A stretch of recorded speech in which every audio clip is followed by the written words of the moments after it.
What's up, ladies and gents, boys and girls? It is Joe coming at you guys with, for once, a relatively in-depth EVA foam, just in general, armor tutorial, okay? What I'm going to be going over with you guys is just the basic steps I take when I'm just making a relatively standard piece of armor, okay? This is going to be done using a 6mm EVA foam, or I don't know if it's 6th inch or 5th inch. It's one of the two. But, yeah, at any rate, let's get started. I'll explain everything along the way. Come over to my bench over yonder. Okay, obviously, first things first, what you're going to want to start out with is a template. How I make my templates is I take one of those manila office folders, I fold it in half, trace out half of my design along the folded edge, cut it out, and then voila. You have a template that is perfectly symmetrical on both sides. Then what you do is you transfer that onto a piece of foam by tracing this onto the foam with Sharpie, cut around the perimeter. Now when I cut, I see a lot of people cutting like this. Okay, I mean, whatever, if that works for you, okay, fine. But in my experience, you get a lot cleaner cut if you cut like this, okay, at an angle. Not like this, but like this, okay? That's just my experience, okay? You can see a lot of these cuts are very clean. They don't have a lot of fraying or anything like that. So, you know, that's just my preference. Now, you guys are probably noticing this, how this is kind of reflective and shiny and this is not. That's because this side has had the cells closed with heat, okay? Now, EVA foam is, I believe, a closed cell foam already, meaning it has very little air or very little large air pockets in it. That having been said, now notice when I do this, watch.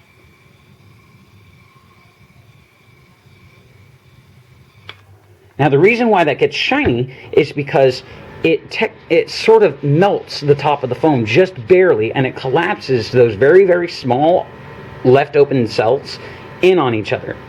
And it makes it a lot easier to coat and paint once you've Plasti-Dip sprayed it.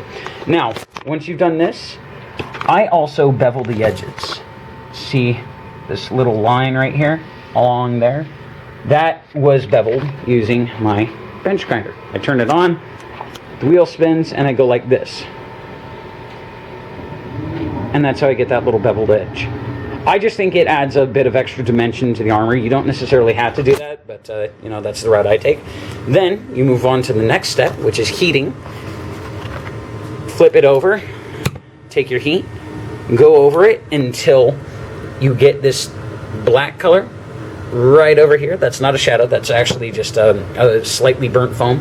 Try to get it just before it does that. And when you shape the foam, say you want it to get like this, hold it about like that, and then once it's cooled, it should spring to right here, and you can just shape it the rest of the way with your hands. Now, if you want a finished piece like this, if you're going to make a piece like this, what I highly suggest you do is, before you start like going nuts and sealing everything with the Plasti-Dip, what I suggest you do is assemble everything, do your detailing, do your battle damage, do your marks, your rivets, all that kind of stuff first, and then Plasti-Dip everything, because it wouldn't make a lot of sense to Plasti-Dip and coat each individual piece and then assemble it. You know, that's just, you know, that doesn't really strike me as something that would make a lot of sense. So what I did for this piece was I layered this piece, under this piece, under this piece, or under, and it made that scaled effect. Okay? This is actually not entirely made by myself. I was teaching 2 clients of mine how to make armor like this evening, and I think they did a fantastic job. I designed the template, and I told them to cut it out, and I did all the bevels on the edges and the battle scarring, and I put on the rivets, and I did a lot of the painting.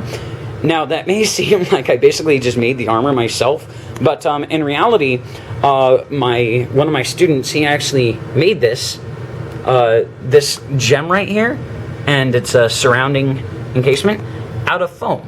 Okay, he did a very good job, and he shaped it over there on the grinder, just by hand. I think he did an amazing, amazing job. If you look really up close at the gem, I don't know if you guys can see it because this camera's a piece of crap, but there's actually silver pieces, like little areas where it's been painted silver up here on the sides, on the facets, and I think that gives it really good depth. Now, when it comes to painting this stuff, after you've shaped it, you use this. Okay, this is Plasti-Dip spray. You can find this at Lowe's, you can find this at Home Depot, you can find this mostly at auto parts stores. Basically, it's spray rubber truck liner in a can, okay? You go over this stuff with it. Now, don't just go like that and spray. Go slowly, side to side. You want a nice, thick, even coat, okay? I suggest 2 coats of this, and then you can go nuts with your painting. Now, how I painted and detailed this piece was, once the Plasti-Dip had dried, I sprayed some of this onto a rag. This is the Valspar, I believe it's like antique silver or gunmetal silver. Just go by this color on the cap. It's sort of like a metallic silverish gray. I sprayed that onto a rag, and I brushed it over, like I rubbed in circles, and I did up and down and back and forth and side to side, because I didn't want it to look like it had any particular noticeable painting technique to it. I basically just want it to look like old metal, and I think I did a relatively decent job. There's a couple more areas I'm going to hit and make a bit more detailed, but yeah. So once I did that, I went over it with some of this chrome or bright silver. Again, sprayed it onto the rag, and then I just did these raised edges, and I did the rivets with them. By the way, the rivets are actually a very funny story. They're these. The rivets are actually, if I can get my fingers to work, 8mm googly eyes. Yes, they are freaking googly eyes, which I find unendingly hilarious. In order to attach them, what I do is before I Plasti-Dip anything, I dab just like half a drop of super glue in whatever areas I want the rivets to go. Then I pick up the rivets. I just go like this. I go like that, and I find a rivet like that, and then I just press it on top of the glue, and it works great. So yeah, as I said, once you've detailed everything, then Plasti-Dip it, and you should be good to go. This is a piece that's going to go on the arm. It's going to go on the bicep. It was originally going to go here on the leg. It was going to go on the side like that, but we realized it would look a lot better if it just went on the arm. So it's going to go right here on my client. Like I said, this guy's freaking huge. This guy's built like a tank, which is ironic because he's a tank operator. He's in the military. He's a damn good buddy of mine. And yeah, that's actually pretty much it. If you guys have any questions, as always, comment, message me. You know, I'll do my best to get back to you. I get a lot of questions and a lot of requests for things. So if I don't get back to you immediately, I just promise I'm not, like, you know, ignoring you or anything.